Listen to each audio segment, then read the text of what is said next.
Hey guys, Kickoff here for your live electronic music tutorials, episode 330 guys. This is really insane, 330 episode where I make music in real time, and of course I make a template with every single episode of those shows. So if you see the other shows, you're going to see I do many genres.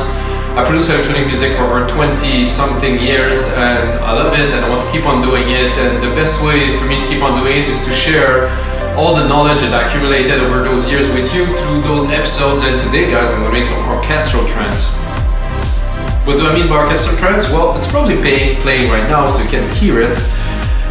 It's basically trance, 132 BPM. I'm going to use silent one because I think it's the most excellent synth to do trance. I'm going to use some string sections, probably some brass and different organic element and orchestral element with some electronic element mixed together. It's going to be driving. It's going to be definitely more prog trance with like, of course, some orchestral accent in it. And like I said earlier guys, I'm going to make a template. It's playing right now. I think it might end up good, might not. And you have to check out our new site guys at wmdm.io or wemakedancemusic.com. Check out the site. We have over 15,000 products from 550 producers who upload MIDI templates. So guys, templates I think are the thing. It's where you get, let's say you get to sit here while you're sitting here with me, which is a great thing. So you get to sit with me in the session and then you leave with the session. Imagine that. So you get to sit with me in the session now and then you just take it home to continue to work on it. This is exactly how I created We Make Dance Music Live.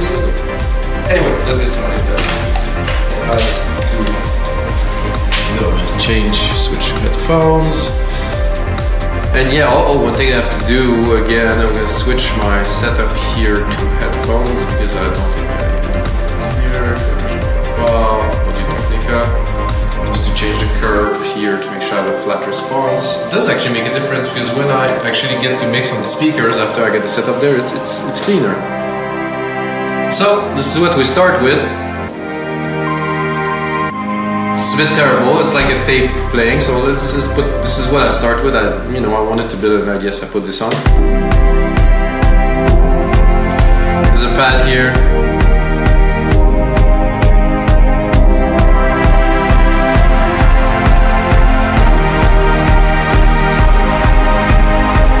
Very kind of trance ambience and stuff. And the first thing I'm gonna do guys is to play a little bit with orchestral element because this definitely need a little bit more envelope, so it has a tail, so you can hear now it's just cutting at the end and then it's restarting, and it's not quite our violin sound usually. So let's add a bit of envelope. Oh, so now it decays a little bit into the next part. Smooth. And after this I think I'm going to drop a reverb on there to create dimension, which is also very necessary. I'm going to do my reverb here. I'm going to do, if you know me, Silververb, my own preset, Grandiose, put it on there. It's a very large room. It could be used in different ways, but I like it because it had a lot of texture, so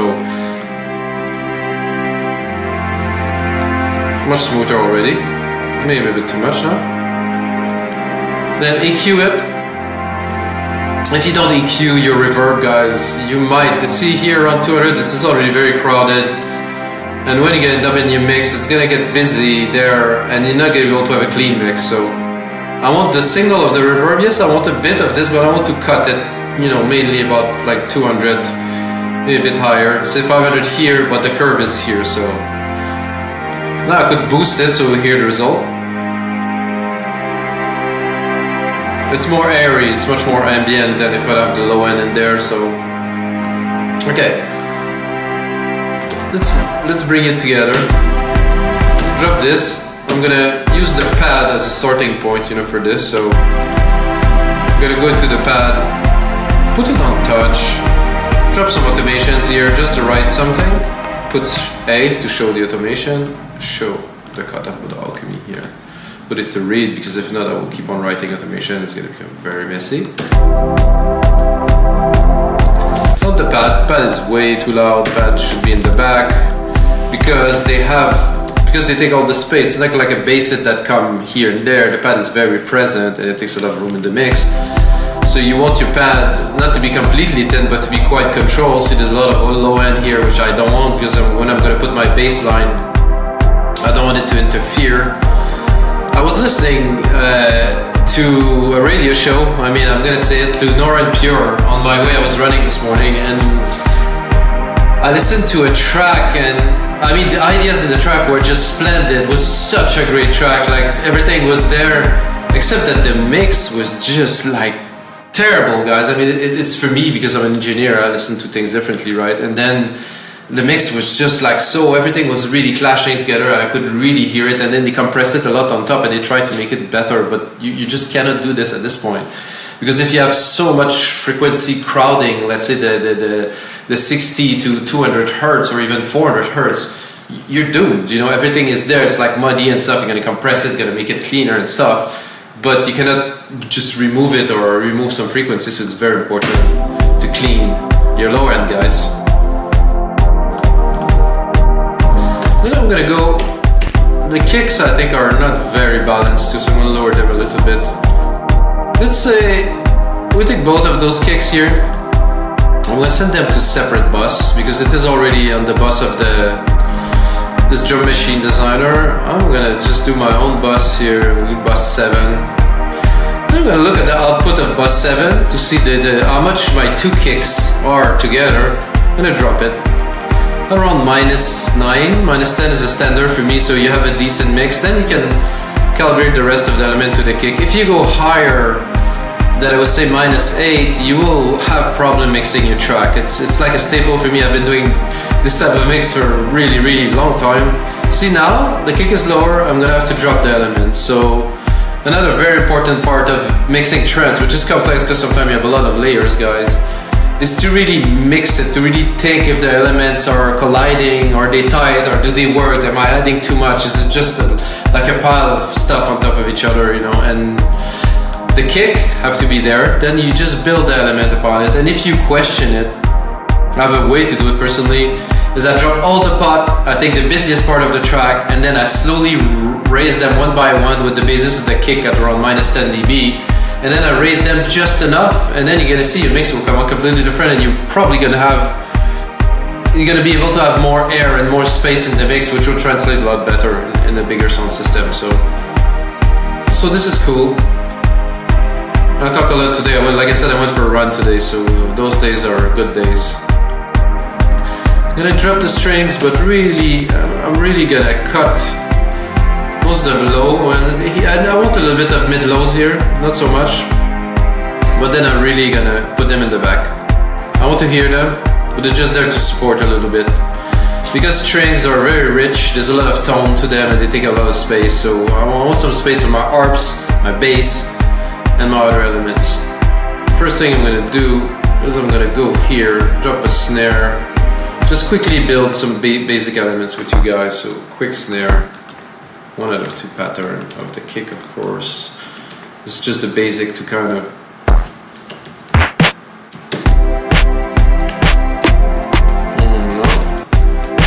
it's not this very good snare. This one neither. I'll go here, and I'm gonna do classic 909 snare with a lot of grain to it. NOPTR 909 right here. You're gonna hear the difference it's quite dramatic from what was there. So this snare has a lot of grain. It's really like, it really stands out. For me, go to anytime. I also have 2 kicks, so if I cut the low end kick, I have this punchy here, then you have the low end kick. Later on I'm probably gonna compress them together, but for now I'll keep them like this. Now you have a snare, it's good. Go into a hi-hat. I think the hi-hat on this kit are quite weak. I mean, they're very above and beyond and I would say, without being pretentious, that above and beyond track percussions are not the most advanced or the most prevalent. It's very basic. So some people put a lot of work on percussion, some other put a lot of work on melodies, so it's a different way. Yeah, acceptable, but let's try the open. Oof. This is very long. Okay. Again, I'm gonna change the hi-hat. I'm creating the kit, this new kit for you guys for So deep tech here, actually open hat deep tech, not closed hat, open here. I'm gonna find it here somewhere, deep tech. This has to go a bit higher. It's quite, for me it's classic. Then I'm gonna drop a rolling hat underneath this. It will take a lot of room, but not the hit of the open hat. Again, I'm not sure about this hat in particular. So I might go, I think big room. There's a good one in big room.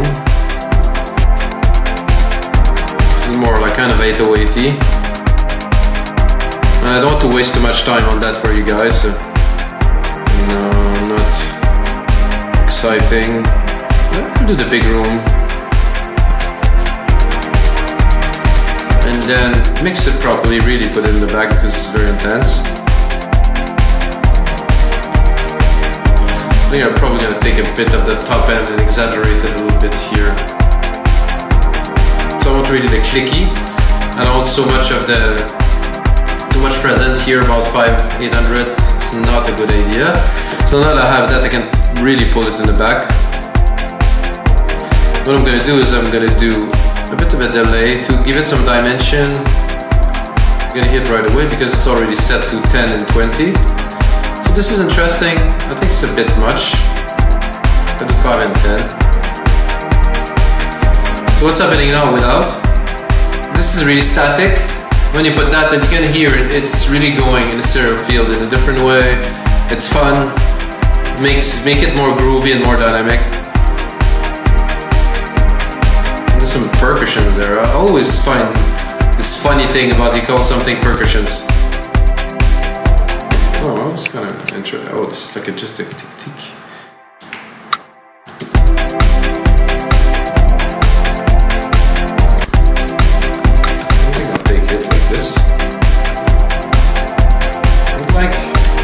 I'd like to hear some delay on there.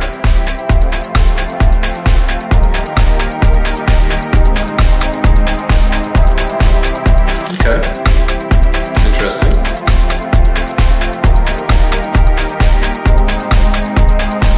It's a nice clap, worth using. I personally like to put a clap on the first beat. Kind of announce that it's changing, that it's requeuing.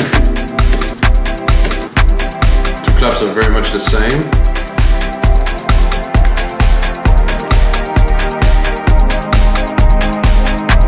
I'm going to also send this to a delay. I'm going to change it to a 909 clap. This is classic. Oh my god, this is such a classic. With the delay, it's nice. Perfectly in the mix already.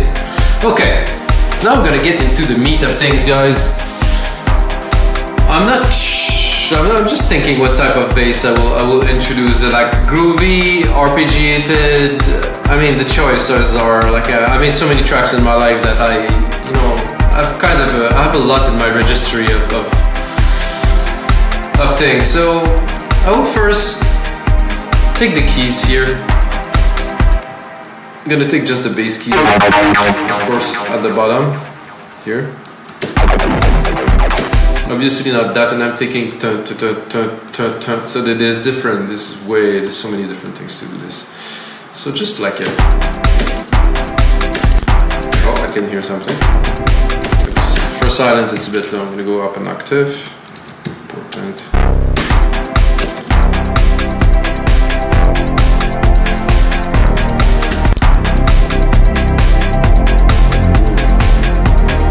I have to say that for the intro and stuff, I like this a lot. I have to keep this because right away it's like groovy.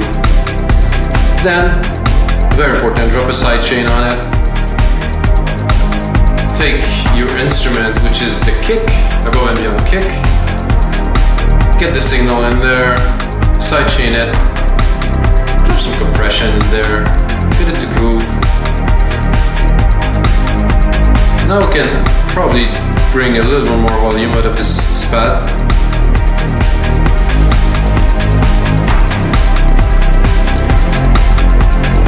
sounds like a lot of fun already. So what I'm gonna do is I'm gonna expand what we have here. I'm gonna drop view secondary roller, secondary roller here. So I have 2 minutes of a track. It should be enough for now. Just say to build an intro and do something cool. So what do we need now? Are we going for an ARP or melody? It's always tough because I think the melody could go first and then we drop the ARP underneath. Another question is the melody going to be a synth or a piano? I mean, piano trance is cool. Orchestral, yes, I think a piano would be like a compressed piano, a sidechain piano that it is going to be. Here, legacy. I do like the legacy pianos better. A bit of acoustic pianos. Yamaha Studio. Big file loading here to get all the waves into place. I'm in C. I'm gonna send that to the reverb and to the delay to give it a little bit of flair, because if not, it's gonna be quite boring to hear me play completely dry. This is a ping pong delay here, perfect. And then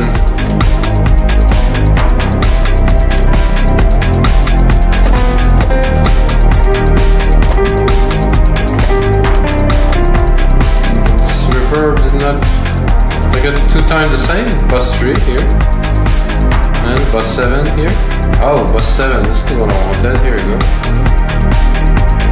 There was nothing there in the bus 7, so that's why I thought it was.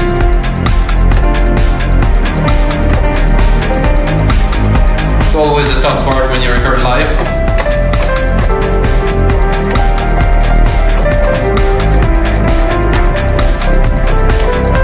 So another thing is I don't want to turn it to be too mellow.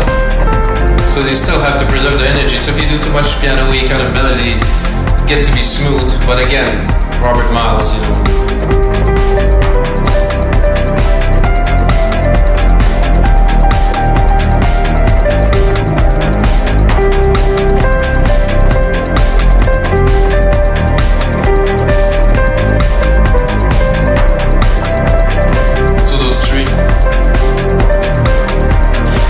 Give it a try.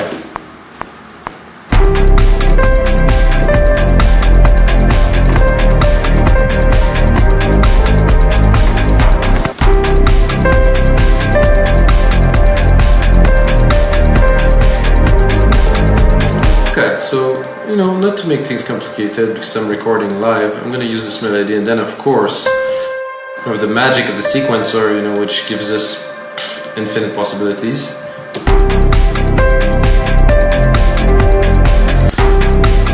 And again, if you think further than just what you're working on right now, you're gonna think I'm gonna have a lot more elements in there, you know. So it's not necessary to make this might not be the primary melody. It might be just some background kind of activities, you know, to keep people interested. So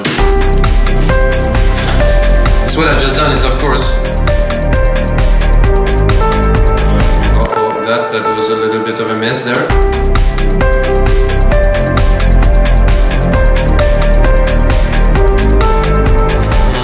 Key.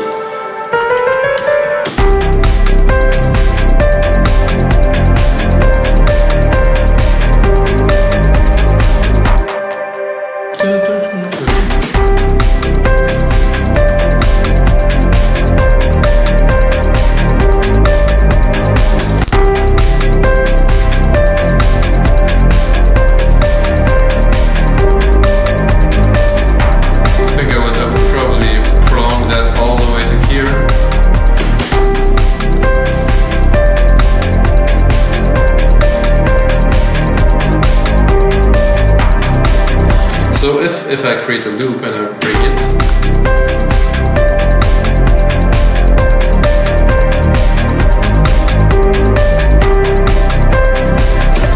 not so exciting, but I'll keep it.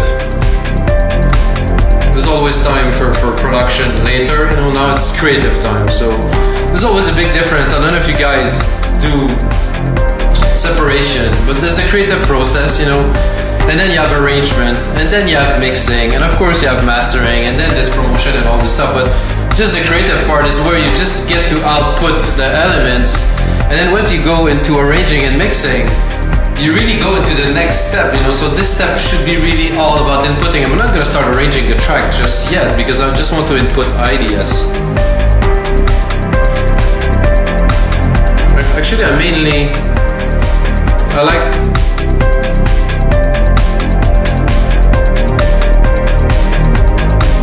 so basically, yeah, I'm gonna remove this. Those two keys at the end are not necessary. And what I can do is I can use polyphony to make something interesting. Polyphony is something I love for a long time, guys. I used to have some big hardware synth. Supernova was one of them that I absolutely love, and it was 8-part polyphony. It was 16.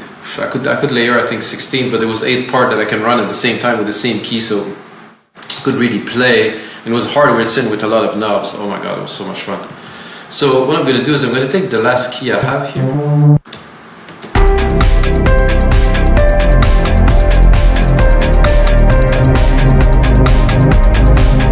I'm not going to take this key, obviously. I mean this sound. I think something a bit fuzzy would be nice to kind of make it a bit grittier, you know, maybe an ARP or like a... Oh, let's let go. I'm using very old sound set, guys, by the way. It's kind of all the same at this point. It doesn't... There's not so much left to create, so you just modulate a little bit. Could be cool, it's a bit intense.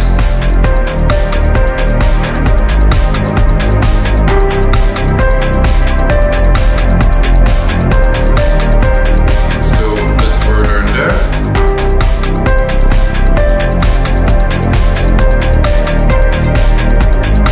Some pads in here. Oh, there's Anjuna in there. Anjuna pad, classic for me.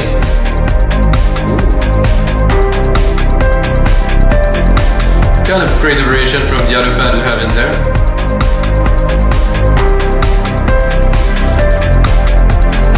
So far, still clean.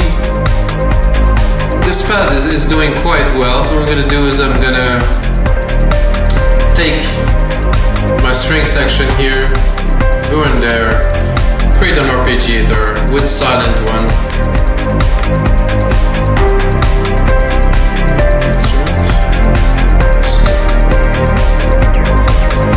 Okay. Now we have this second and center. What I'm gonna do, I'm gonna drop the piano. I'm gonna go of course into harp. This is very little in there, I think. It's not so many, but I want some classic kind of trance kind of thing. Oof. That's cool.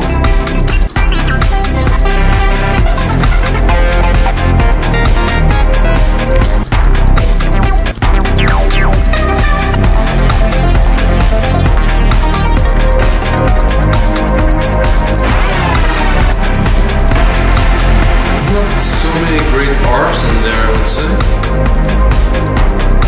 Some gut.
skeptical on that.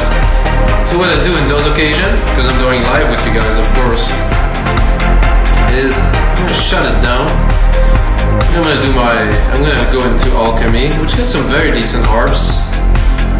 Import the MIDI, of course, and probably later on I'm gonna cut the lows of these MIDIs. I'm gonna go into Arp. I'm gonna go maybe to Trance here, just for fun.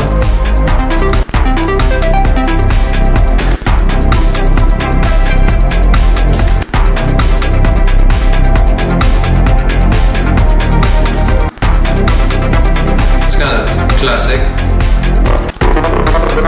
What is this? Feels a bit bright. I like this kind of harmonics there.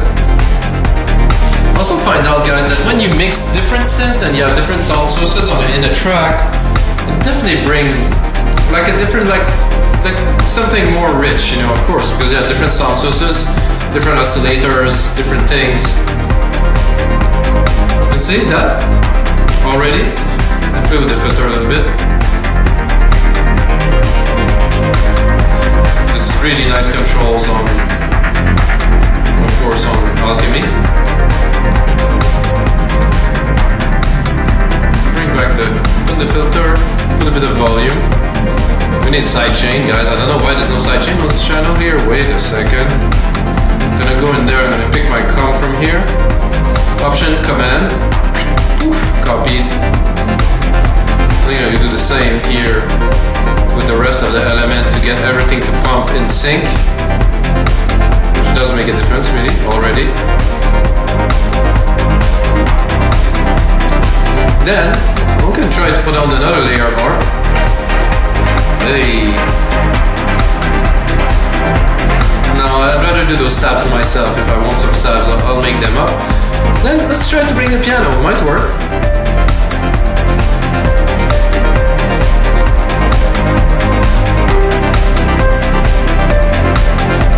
Above and Beyond kind of this track now. I'm thinking what could I add to this? I think kind of like a padish melody with this Anjuna pad here that I have, which I replicate, and I might play a bit more for you guys.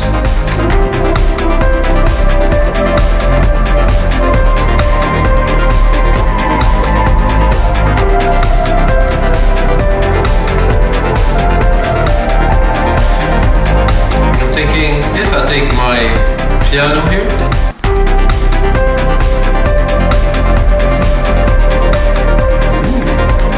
how nice is that? So I took the piano here, the pad, layered it with the piano, with quite like a good groovy ambience, the bass. Oh no, this is the pad. Oh, let's put the pad. Where's my bass? Is here.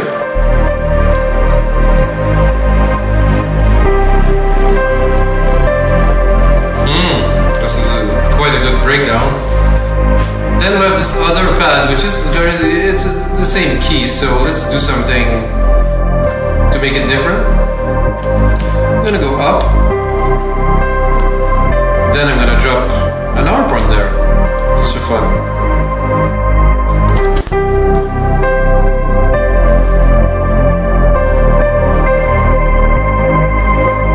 It's a bit too fast to do anything really, so remove the harp. Let's put it back. Then let's listen to the mix a little bit. This harp is not so tasty in this mix here, so let's drop it. So this is enough. It can be there, however, not where it is right now, in the mix at least.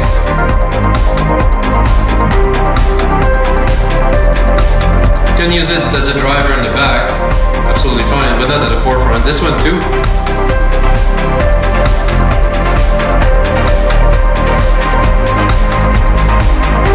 So guys, this is going to be it for episode 330 of your live electronic music tutorials. Thank you very much for watching, guys. If you got a second, check out our site, Music. The template is going to be below. What I do after this Because I put in 2, 3, 4, sometimes 5 hours into the track, make it into a full template where you guys can get in the link below. Until next time, guys, may the sound be with you.